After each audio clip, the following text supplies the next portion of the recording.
I'm not happy. These are the first sounds that you'll hear, signaling the approach of the four horsemen of the marriage apocalypse.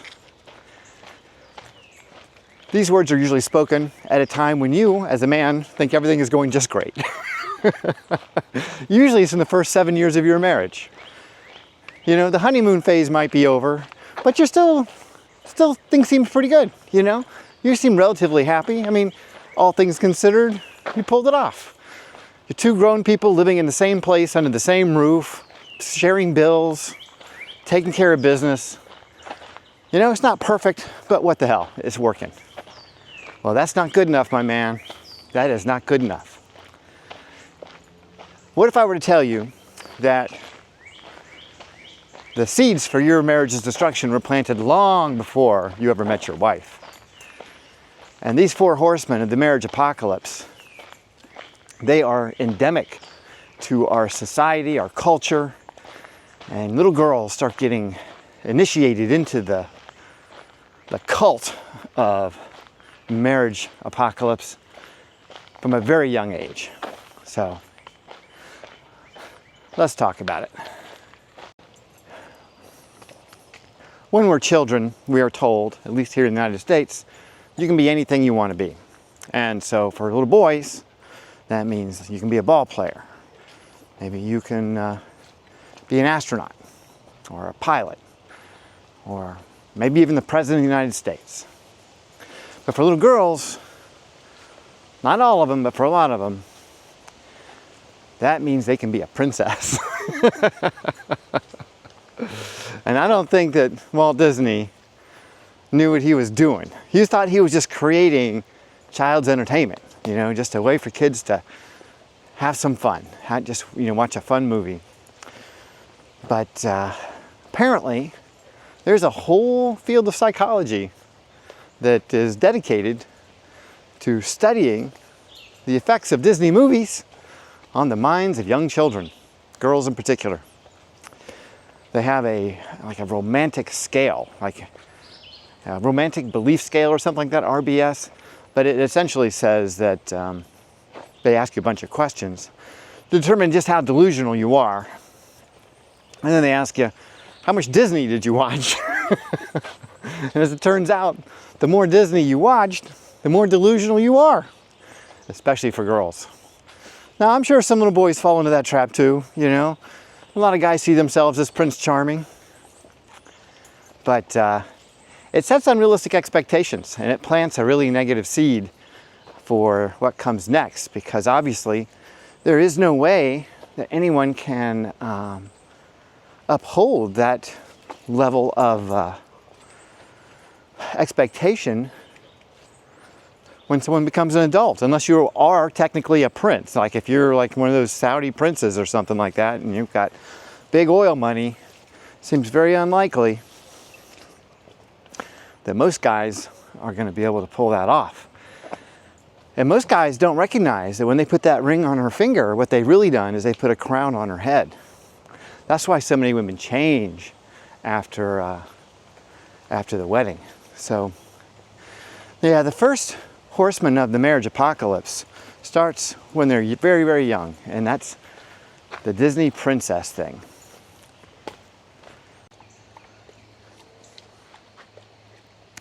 When you look at the storylines of all these Disney princess movies, they all basically follow the same formula.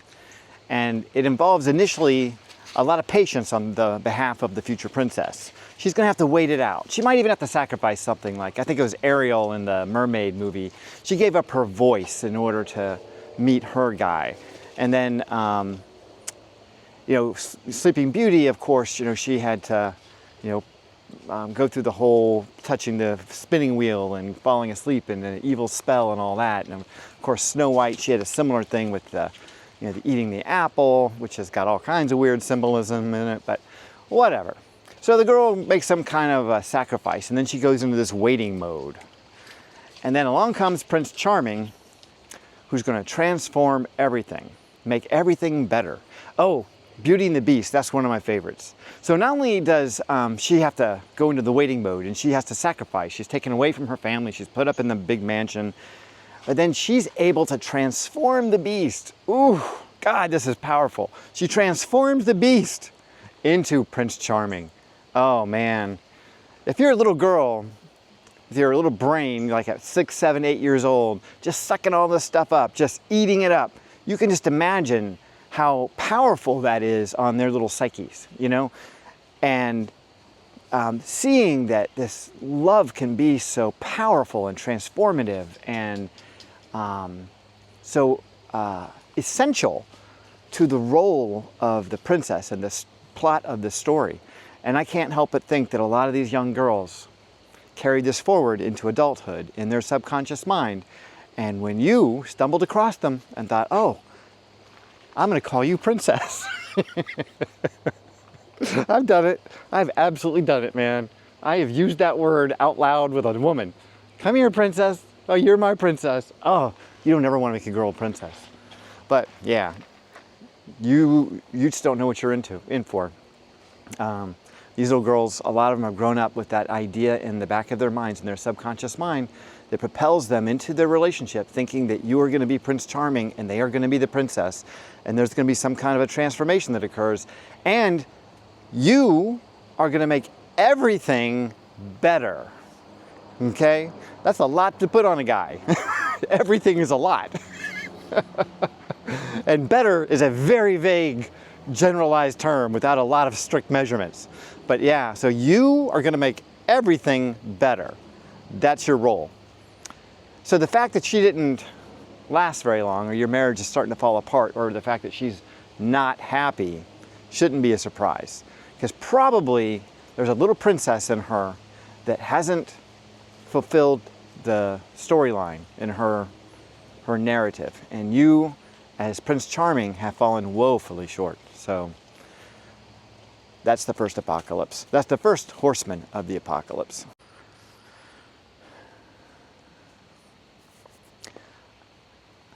The second horseman of the apocalypse is when they get a little bit older and they start watching romantic things on television. Or worse yet, they start reading romantic novels. They used to have these drugstore novel kind of things, and I remember, you know, they've always got some big hunky guy on the front, you know, he's got these long hair, looks like Fabio, you know what I mean? And they would read this shit, and this is all just like pornography for women. That's basically what it is, you know, it's just imagination porn. And they would just eat this stuff up, you know? And then they carry it forward into their viewing habits on TV or in movies. You know, they're just all about this whole romantic setting and this story and this narrative that is going to set the standard for their life going forward. And then comes the romantic comedy with the meet cute, you know, where they just show up and they run into each other at the grocery store or at the library or at the farmer's market. Oh, that's the best one. You know, and from there, everything just falls into this wonderful little pattern where this romance develops. Now, of course, there's going to be some level of conflict in the middle of the movie because that's just the way these formulas work. And then they're going to resolve the formula and they're going to live happily ever after. But you know, you never actually see the living happily ever after part. You only see the part right up to the point at the end where you know they're going to be together and everything just seems so blissful. I cannot tell you how many moments in my life have been like that. Where I get to that moment, you know, just like in the movie, where I'm giving the girl the kiss, you know, the lights are going down, we're gonna live happily ever after. But then the phone rings. Somebody needs something somewhere and you've got to do something about it. You know, it's not like that in the real world. In the real world, there are bills that need to be paid. There are diapers that need to be changed. There are cars that need to be fixed and houses that need maintenance, and there are yards that need to be mowed.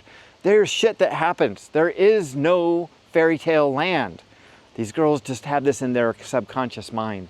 And then when you talk to them rationally about it, they know there's no fairy tale land, but they live there in their minds, in their imaginations. Just like when we were little boys, we thought, well, maybe I'll play Major League Baseball, or maybe I'll, you know, be a professional football player, be a pilot, whatever, be the president. Well, at some point we gave up on that dream, you know? I mean, most of us did. There's some guys that obviously didn't. But somewhere along the lines, we thought, that's probably not realistic. You know, I'm not nearly as fast as I thought I was. And, you know, as it turns out, I didn't grow up to be a 6'5" guy with, you know, insane genetics. So I'm probably not going to be doing that. I'm not going to be making my career in the NBA or anything like that. But girls, they don't kind of let go of that so fast. Women, that's so deeply implanted into who they are, into their subconscious mind, that it just becomes a part of them. And so that adult Disney is what you could really call it, the romantic comedies, the romantic movies, the novels, that's the second horseman of the marriage apocalypse. Because now everything from the first horseman is just being reinforced. It's just being drilled deeper and deeper and deeper into their brains.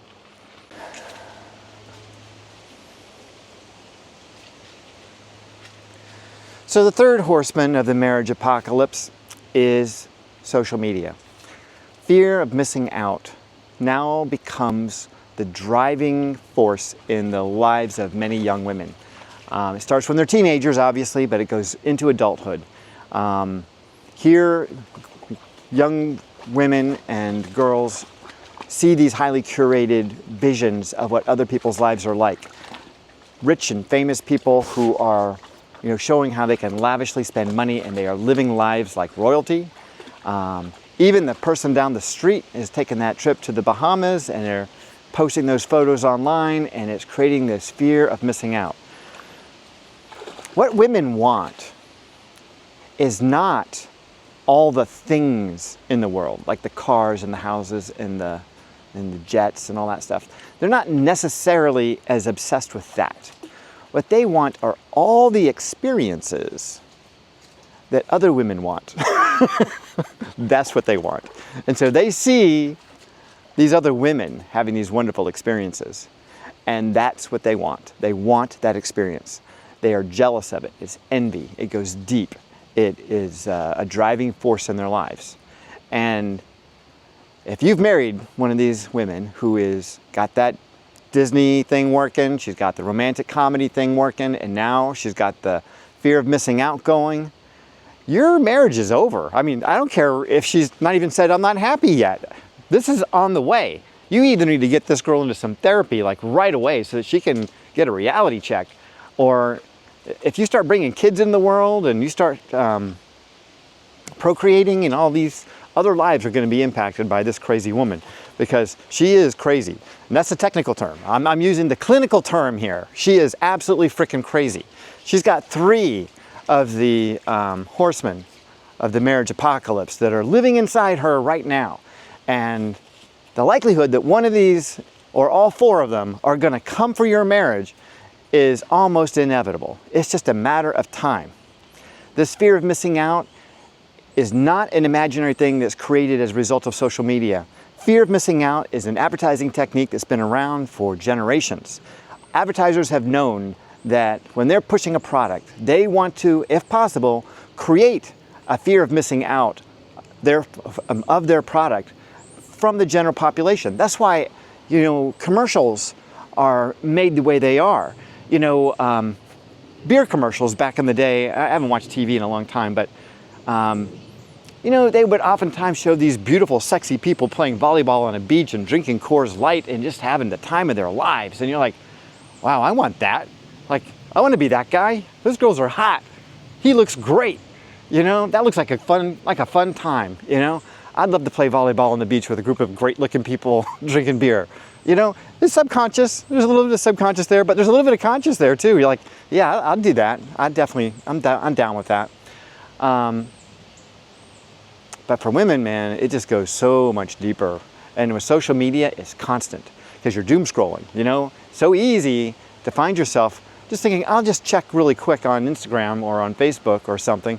Next thing you know, you have whittled away 3 or 4 hours of your life. Or TikTok is the worst, and you're just seeing all these beautiful people doing these fun and beautiful things, and you're thinking, your little girl inside her is thinking, wait a second, you're the princess.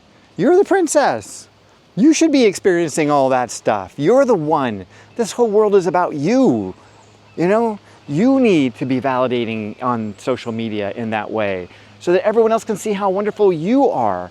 Because only by validating online can they understand that they are missing out of you. Like, you are the one that they should be jealous of, not the other way around. Anyway, This is a twisted, weird, sick psychology, and it affects a lot of women. It affects a lot of women.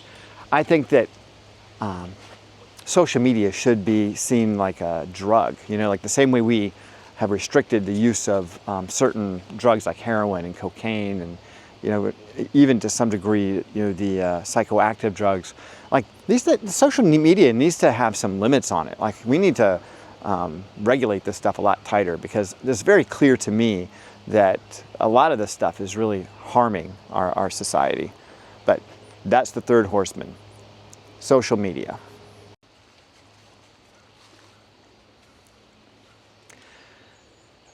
All right, now the fourth horseman is one that we have not really talked about. The first three, I think a lot of you guys might have been able to guess at. The fourth one, I doubt many of you are aware of, because this is something that kind of flies under the radar. And it's a tricky one, because there's a core of truth to it, but the way that it's presented creates this magical kind of, I don't know, false promise that a lot of women fall into. And although the book, The Secret, is not the only source of this information, it's a good example to use in this video because it was very, very popular with women. And it introduced this law of attraction to lots and lots of people. Women in particular really went for it because it felt very magical and mystical. And the way the movie was presented in the book, it was really well done. I gotta give them a lot of credit. But it was very misleading. The concept behind it was that you could have an imagination of what your life would be like. You can imagine it. And that by having these thoughts and this imagination and creating putting yourself in this place, this experience in your imagination, that you could manifest it. You could make it happen for you. Yeah, that doesn't work. Now, that's not to say that there isn't some value in using your imagination and having a vision for your life and wanting to achieve certain things and goal setting. But the idea that you could just meditate in your room and imagine yourself as a princess, I guess, you know, technically, like if you could sit there long enough, like if you had an infinite number of years to sit there, inevitably, in an infinite universe where you are part of that infinite universe and infinitely you have time to sit there and pretend to be a princess, eventually it would have to happen. Eventually it would have to happen. I remember someone saying, you know, if you stand up on a hill with your mouth open long enough, eventually a turkey is going to fly into your mouth and you will eat. You're going to have to spend a lot of time standing on that hill. And those girls are spending a lot of time sitting in their little princess bedrooms imagining that they're going to be a princess. Imagining that the universe is going to yield to their manifestation techniques and their abilities. They're going to use the secret to achieve these great things. Well, this, unfortunately, does more damage than probably any of the other three horsemen of the apocalypse. Because with The Secret, they're offering you the idea that if you can just be good enough, if you can just do this, if you can just be one of us, then you can have everything that you want. And that's the lie. Because what ends up happening is you've got the haves and the have-nots, just like with everything else, you know? Those people who, for whatever reason, were able to achieve whatever they thought they wanted to achieve, well, they're going to be on the inner circle of the secret people, you know? And then everybody else is going to be on the outside looking in. And that creates this sense of, well, now it's not just about luck or, you know, happenstance or whatever. It's about you. Like, you're just not smart enough to do this. You're just not good enough to have it. Like, you need to work harder in your imagination. You need to spend more time reading that book. You need to go back and watch the movie again. That's got to be it. You got to go back and watch that movie like 10 times because obviously it's not getting through your thick skull. You're just too freaking dumb. That's what it is. Well, this fourth horseman creates the idea in people's heads that they can create the life of their dreams, that they can have anything they want. And there is a core of truth to it. You can create a life that you want. You are going to have to work for it. It's not just going to fly into your mouth. It's not just going to happen. You know, we don't have infinite time for the prince to show up. If you really want something, then you're going to have to work for it. And it may be difficult, and it may be you've got to put a lot of resources to it. It might take a long time. But we're not going to instantly manifest some glorious world unless you just happen to strike the lottery. And, you know, I think a lot of women really buy into this idea that if they can just use their imagination, they can fix everything. And then when it doesn't work, the sense of loss and the sense of failure is so dramatic and so extreme that, yeah, they want to take action right then and there to fix things. And that's when those famous 4 words pop up. I'm not happy. And the implication is that it's your fault. And there is nothing that you as a man can do to make her happy. Especially if she has these 4 horsemen in her head. Because you will never be Prince Charming. You will never fill that role of the romantic lead in the novel or the romantic comedy. You cannot, for most of us, create that highly curated, you know, social media presence where everything just looks so beautiful and everyone's having so much fun and there's just so much money to be had. That fear of missing out is an imaginary thing that advertisers, like I said, have used for generations. And now they have just refined it into a daily dose that you can get on anything you want in the world, that someone else is doing it better than you. And for whatever reason, rather than thinking, wow, if they're doing it like that, I can do that, I might have to work for it. Well, we just want to manifest it. And that's where that 4th horseman comes in. We're going to open the secret up and we're going to start meditating on it. And we're going to imagine through our metaphysical powers of manifestation, and we're going to make it. We're going to make it happen.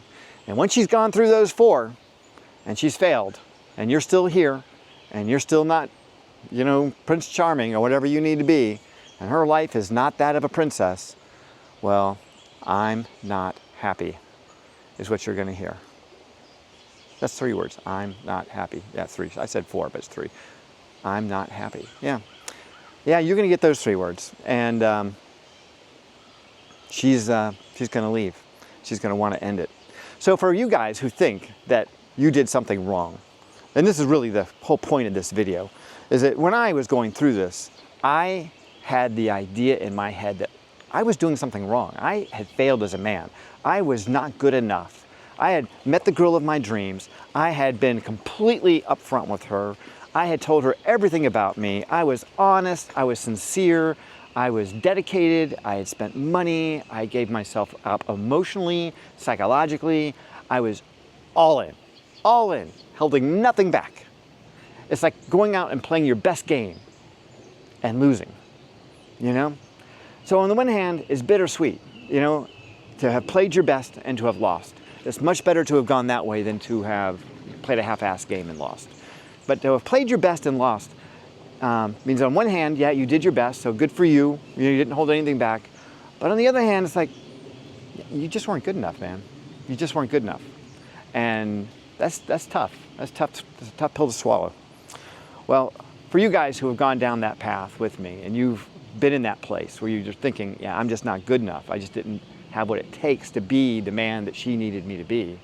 Well, the truth of the matter is, the 4 horsemen were there long before you got there.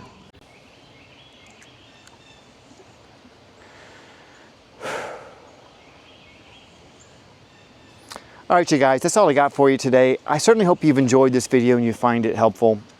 If you know some guy who's going through, you know, that dark time right after separation, he's trying to figure himself out and trying to figure out what the hell happened in his life, please share this video with them. Maybe it'll give them some insights as to, you know, just what happened there, and maybe give him some sense of relief that maybe he isn't as bad as he thinks, that maybe this was done long before he ever got there.